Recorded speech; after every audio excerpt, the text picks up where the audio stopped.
नमस्कार मैत्रिणींनो, शिवणकाम विथ पुष्पामध्ये तुमचं पुन्हा एकदा मनापासून स्वागत आहे। तर आजच्या व्हिडिओमध्ये आपण आपला ब्लाऊज तयार झाल्यानंतर शिवल्यानंतर पाठीवरती बघा वरती जातो, तर ही जी काय अडचण आहे, हा जो काही प्रॉब्लेम आहे तो कशामुळे होतो, कोणती कारणे आहेत की ज्यामुळे आपला ब्लाऊज पाठीवर वरती जातो, तर ती कोणती दोन कारणे आहेत आणि कोणत्या दोन कारणामुळे आपला ब्लाऊज पाठीवर वरती जातो यावर मी परफेक्ट असं या व्हिडिओमध्ये सांगणार आहे।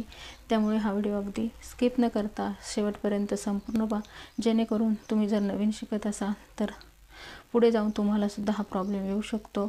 तर आणि त्याचबरोबर जे काही म्हणजे जुने शिवणकाम करणाऱ्या लेडीज आहेत किंवा त्यांना सुद्धा हा प्रॉब्लेम येऊ शकतो, परंतु आजपर्यंत या प्रॉब्लेमवर त्यांना अजून परफेक्ट सोल्युशन मिळालेलं नाही। अगदी ते व्यवस्थित ब्लाऊज शिवतात, परंतु एखाद्या अर्ध्या कस्टमरचा ब्लाऊज आपल्याकडून असं चुकतं, म्हणजे ते काहीतरी प्रॉब्लेम येतो, परंतु तो प्रॉब्लेम आपल्याला कसा दूर करायचा हे समजत नाही। तर त्यासाठीच हा व्हिडिओ मी आज तुमच्यासाठी घेऊन आलेले आहे। आणि ह्या ज्या काही छोटे छोटे शिवणकामातले बारकावे असतात, हे कोणीही आपल्याला सुरुवातीला सांगत नाही, आपल्याला फक्त बेसिक शिकवलं जातं, परंतु या जे बारकावे आहेत शिवणकामातल्या छोट्या छोट्या गोष्टी आहेत, ह्या आपल्याला स्वतःलाच अनुभवातून शिकायच्या असतात। परंतु लवकरात लवकर ज्या काही नवीन शिकणाऱ्या ताई आहेत, मैत्रिणी आहेत, त्यांनासुद्धा हे छोटे मोठे बारकावे समजावेत आणि त्यांचं कामसुद्धा अगदी परफेक्ट यासाठीच मी हा प्रयत्न करत असते। आणि या शिवणकामातल्या बारकावे छोटे छोटे प्रॉब्लेम आणि त्यावर उपाय घेऊन येत असते। तर हा व्हिडिओ अगदी शेवटपर्यंत नक्की बघा। व्हिडिओ आवडल्यास एक लाईक करायला विसरू नका। चॅनलवर नवीनच जोडले असाल तर चॅनलला सबस्क्राईब करा। तर चला आपण सुरू करूया। तर बघा, इथे एक मी ब्लाऊज घेतलेला आहे, हा एका माझ्या जुन्या कस्टमरचाच आहे, परंतु त्यांना सुद्धा हा ब्लाऊज पाठीवरती वरती जातो। हा त्यांनी दुसरीकडे शिवलेला आहे, परंतु कोणता प्रॉब्लेम आहे, कोणत्या कारणामुळे हा ब्लाऊज वरती जातो हे मी तुम्हाला सांगणार आहे, कारण हा प्रॉब्लेम तुम्हाला सुद्धा येऊ शकतो, परंतु आजपर्यंत तुम्हाला त्यावर सोल्युशन मिळालं नाही। तर नक्की हा व्हिडिओ बघा। तर बघा, इथे हा ब्लाऊज घेतलेला आहे। तर सर्वात आधी आपण काय करू, किती मापाचा हा ब्लाऊज आहे ते मोजून बघूयात। तर बघा, जे छातीचं माप कसं मोजायचं आहे बघा, या टोकापासून व्यवस्थित जिथे आपली शिलाई आहे तिथे टेप पकडायचा आहे आणि या साईडला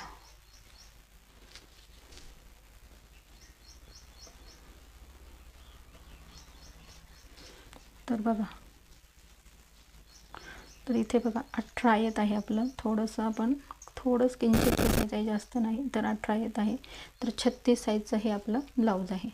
तर 36 साईजचं ब्लाऊज आहे। तर 36 साईजचं ब्लाऊज आहे, तर आपल्याला काय करायचं आहे, ब्लाऊजची उंचीसुद्धा मापानुसार आपले जे साईज आहे त्यानुसार आपल्या ब्लाऊजची उंचीसुद्धा असली पाहिजे। जर आपल्या पहिलं हे कारण मी तुम्हाला सांगणार आहे, ब्लाऊजची उंचीसुद्धा जर आपली बरोबर नसेल, कमी असेल, तरीसुद्धा आपला ब्लाऊज शिवल्यानंतर तयार झाल्यानंतर तो पाठीवर वरती जात असतो। तर बघा, आता 36 साईजचं ब्लाऊज आहे, तर त्याची उंची किती आहे आपण मोजूया। बघा, उंची मोजताना शोल्डर, कारण इकडे आपण शोल्डर उतार दिलेला असतो गळ्याच्या साईडला, तर उंची मोजताना नेहमी बघा शोल्डर म्हणजे जिकडे आपली बाही जोडली आहे त्या साईडवरून ते पकडायचं आहे बघा, आणि इथे आपला टक्स आहे तिथे उंची मोजायची आहे बघा।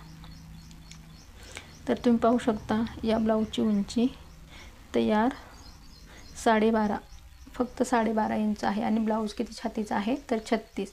तर साईजनुसार या ब्लाऊजची उंचीसुद्धा काय आहे इथे कमी आहे, त्यामुळेच हा ब्लाऊज काय आहे पाठीवर वरती जात आहे। हे पहिलं कारण आहे, कारण जर तुमच्या मापानुसार तुम्ही ब्लाऊजची उंचीसुद्धा जर टाकली नाही तरीसुद्धा तुमचा ब्लाऊज चुकणार आहे। तर हे एक कारण आहे, यांचा हा ब्लाऊज पाठीवर वरती जात आहे, कारण या साईजमध्ये 36 साईजमध्ये ह्या ब्लाऊजची उंची 13.5 इंच पाहिजे, तर इथे किती आहे 12.5, म्हणजे अगदी 1 इंच पूर्ण कमी आहे। त्यामुळे सुद्धा शिवल्यानंतर तो ब्लाऊज त्यांना खूपच वरती वाटतो आणि बघणाऱ्याला सुद्धा खूप। तर नेहमी साईजनुसार, प्रत्येक कुठलीही साईज असू दे, त्या साईजनुसार आपल्या ब्लाऊजची उंची टाका, तुमचा ब्लाऊज अगदी परफेक्ट बसेल, अजिबात तो पाठीवर वरती जाणार नाही। तर हे एक कारण आहे। जर ब्लाऊजमध्ये हा प्रॉब्लेम येत असेल तर हा प्रॉब्लेम तुम्ही नक्की त्या ब्लाऊजची उंची वाढवून दूर करू शकता। जर तुमच्याकडून एखादा कस्टमरचं ब्लाऊज चुकलं तर तुम्ही सर्वात आधी त्यांची काय करायचं आहे, ब्लाऊजची उंची मोजून बघा। जर ती कमी पडत असेल तर दुसऱ्या वेळेस ते तुम्ही तो प्रॉब्लेम नक्कीच दूर करा, उंची वाढवून नक्कीच तुमचा हा प्रॉब्लेम दूर होणार आहे। तर हे पहिलं कारण आहे, हे तुम्हाला नक्कीच इथे समजलं असणार आहे। आणि दुसरं अजून एक कारण बघूयात। तर दुसरं कारण आहे बघा, ब्लाऊजचे आपण कंबर मोजून घ्यायची आहे, कारण कमरेमध्ये सुद्धा काही वेळेस जर तुम्ही ब्लाऊज म्हणजे पूर्ण जे आपलं फिटिंग आहे बघा, छातीपासून तर कमरेपर्यंत, हे छातीपासून तर कमरेपर्यंतचं फिटिंग जर तुम्ही लूज असेल तरीसुद्धा तुमचा ब्लाऊज काय करणार आहे बघा, शोल्डरकडून म्हणजे पुढे उतरणार आहे आणि पाठीवर तो वरती जाणार आहे। तर बघा कंबर मोजून घेऊया तिथे, अशा पद्धतीने कंबर मोजायची आहे। जर ब्लाऊज लूज असेल तरीसुद्धा हा प्रॉब्लेम तुमच्या बरोबर होऊ शकतो। तर बघा, तर कंबर आहे इथे 29.5, तर 29.5 कंबर आहे। तर त्यांची कंबर आहे ती 29 आणि थोडासा लूज आहे, परंतु काही वेळेस आपल्याकडून जास्तसुद्धा ब्लाऊज लूज असू शकतो आणि त्यामुळे सुद्धा आपलं पूर्ण ब्लाऊज, नुसतं कंबरच नाही तर पूर्ण इथून सुद्धा ब्लाऊज म्हणजे छातीचं अंतर हे पूर्ण इथे पूर्ण भागामध्ये लूज असतो। त्यावेळेसुद्धा काय होतं, आपला हा ब्लाऊज घातल्यानंतर पुढच्या साईडला उतरतो छातीच्या आपल्या याच्यामुळे आणि पाठीमागून तो वरती जातो। तर हे दोन कारणे तुम्हाला नक्कीच समजले असेल, कारण आपलं ब्लाऊजचं फिटिंगसुद्धा हे परफेक्टच आपण केलं पाहिजे। परफेक्ट फिटिंग असेल कमरेत आणि इथे व्यवस्थित जर ब्लाऊज आपला बसला तर अजिबात ते शोल्डरवर सुद्धा लूज पडत नाही आणि त्यामुळे ब्लाऊज अगदी फिटिंगमध्ये बसतो आणि पाठीवरून वरतीसुद्धा जाणार नाही। तर ही दोन कारणे नक्कीच तुम्हाला समजली असेल। या दोन कारणामुळे आपला ब्लाऊज नेहमी पाठीवर वरती जातो। तर जर ज्यांना कोणा हा प्रॉब्लेम येत असेल तर त्यांनी नक्कीच ही दोन कारणे आपण ब्लाऊज कटिंग शिवताना नक्की त्याचा चेक करून म्हणजे कटिंग करतानाच बघा, कारण ब्लाऊजची उंची जर कमी असेल तर हा प्रॉब्लेम तुम्हाला कटिंग करताना सॉल्व करायचा आहे।